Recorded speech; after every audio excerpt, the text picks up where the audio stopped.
All right, are you ready to move on? Let's look at indicators. I actually love indicators. I know, science nerdy, sorry. Okay, so remember the pH scale? I gave you this diagram. Look like this, okay? This showing that as the pH goes from 14 to 7, the concentration of H plus or H3O plus is increasing. As we move toward a pH of 14, the concentration of OH negative is increasing, but at all the pHs, there's H plus and OH negative. And that, remember, the pH, which is a measure of this concentration, and the pOH, the measure of this concentration, together equal 14. And every jump on the scale is a change of times 10. So times 10, times 10, times 10, that's times 1,000. Okay? Properties of acids, they're sour, electrolytes, conductors, react with a lot of metals. Usually get sick and tired of seeing this chart, but hopefully it's sticking here.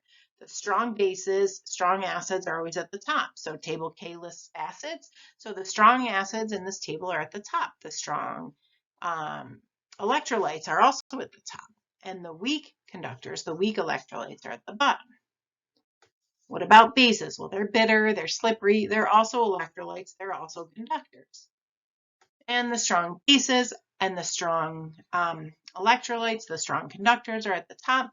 The weak bases, the weak electrolytes, the weak conductors are at the bottom. But then we talked about how do we be more specific than just strong. We can measure pH. So if you look at the pH scale, things that are acidic, lemon juice, that's a pH of 2. Tomato juice, 4, so not as strong, but coffee, 5. And then we look at things that are basic, baking soda, hand soap, ammonia, bleach, pretty much cleaners, for sure, are bases.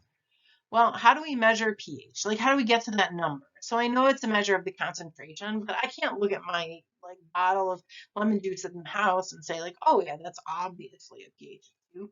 How can I measure it? How can I find out? Well, one way is to use a pH meter. So a device, literally, that you put it in the solution and it's like, hey, guess what? This is your pH. Or we can use indicators. So here's a pretty exhaustive list of indicators, but you don't have to know them all. So I'll get to that. What do I mean by an indicator? Well, an indicator is a substance that changes color at a specific pH, but it's reversible. So if you change the pH, then you can change the color of the indicator. So which indicators do you need to know? Right here on table M. No memorizing. You just have to know how to read the table, but I promise it's not that hard. So let's go over to how to read and interpret this table. All right, are you ready? Let's look at methyl orange. So if the pH of methyl orange is below 3.1, below the first number, it's going to be the first color, so red.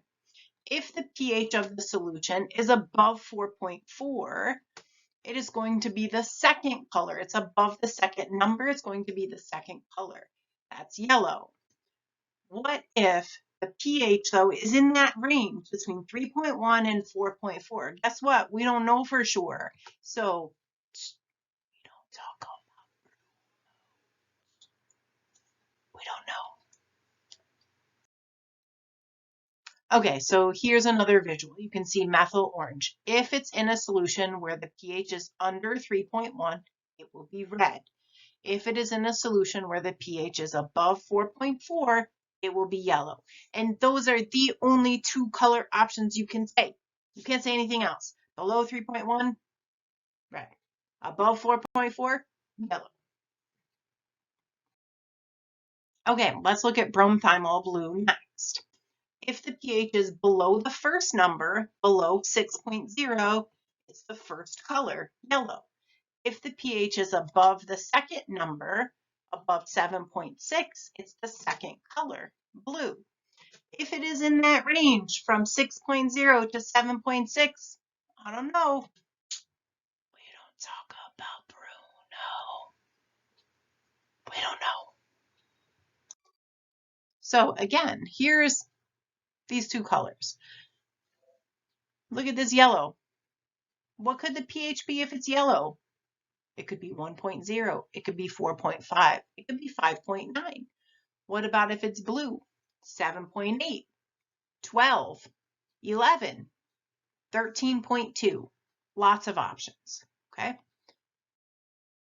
Okay, phenolphthalein is next. If it is below the first number, below 8, it's the first color.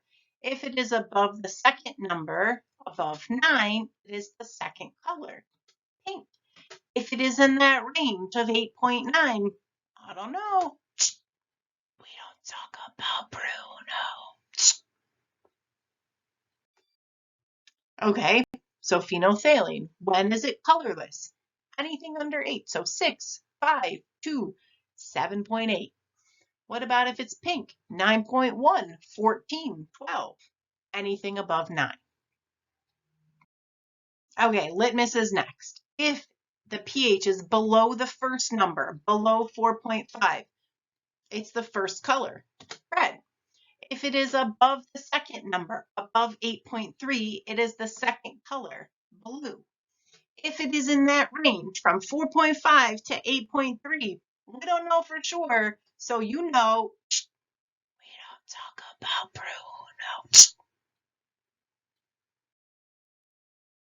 All right, the little bit of an interesting thing about litmus is you can have blue litmus paper or red litmus paper.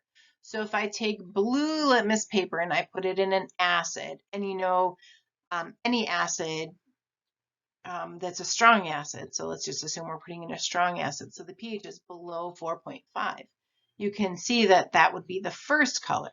So blue litmus paper would turn red, and red litmus paper would stay red.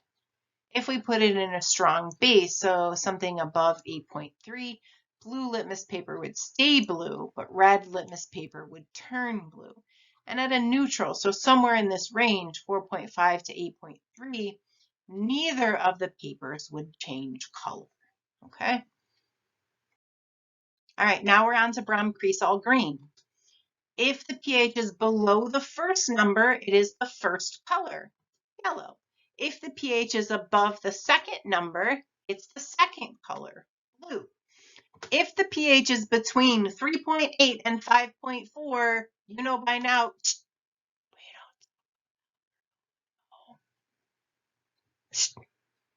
don't know. Okay, side note, Bromcresol green, dumb name. Why? The only two colors you can say are yellow or blue. That's it. Nothing else. It's either yellow because it's below 3.8 or it is blue because it is above 5.4. Period. End of story. Nothing else. No other options. You can never, ever, ever say any color except for one that is listed here for that specific indicator. Don't make that mistake.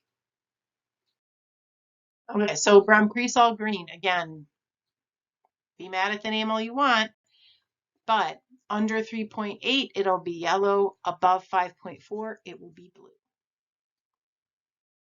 All right, are you ready? Last one on this chart, thymol blue. If the pH is below 8.0, below the first number, it is yellow.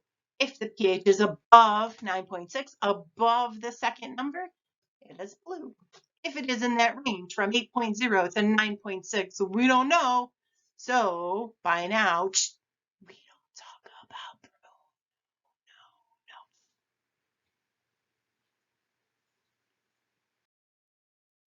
And I'm all blue. Again, it's either yellow or blue. In that range, we're not sure.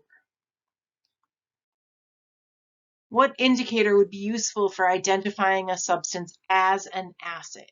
Well, it definitely would not be methyl orange. And I'll tell you why. Because 4.4 is still an acid, so 4.5, 4.6, 5, 6, those all would still be yellow. So that wouldn't be so useful. So maybe bromthymol blue, it would miss weak acids because of, you know, that narrow range. Maybe phenolphthalein, although it's going to false indicate for some weak bases. Definitely not litmus, really. Definitely not this one. Oh, maybe thymol blue as well. Okay, so there are some possibilities. And if it was a question like that, you would just have to justify your answer. And there you have it. There's indicators. I hope you learned something new today.